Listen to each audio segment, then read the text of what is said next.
Mervi Turunen, terve.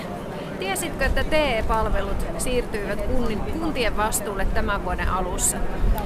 TE-palvelut eli työllisyys- ja elinkeinopalvelut on kuntien vastuulla ja siksi tarvitaankin nyt Jyväskylän kaupunginvaltuustoon työllisyyden taitajaa. Minulla on 18 vuoden kokemus työllisyyden hoidosta yksityisellä, julkisella ja järjestöpuolella.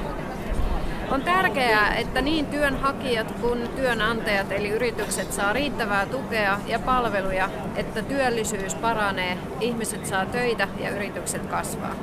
Tarvitaan elinvoimaa niin Jyväskylässä kuin koko Keski-Suomessa.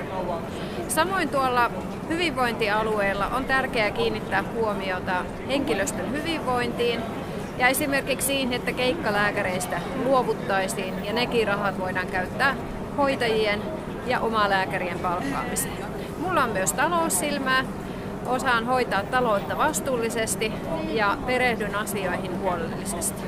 Olen myös yhteyden rakentaja, sillä missään valtuustossa ei pärjää sillä, että räksyttää vain omia asioita, vaan täytyy olla yhteistyötaitoa. Myös kaikkia palveluja tuotetaan tehokkaimmin yhteistyöllä. Julkinen puoli, vapaa kilpailutus yksityiselle puolelle sekä järjestöt mukaan toimintaan. En lupaa vaan teen, äänestä Mervi Turunen 550 2407.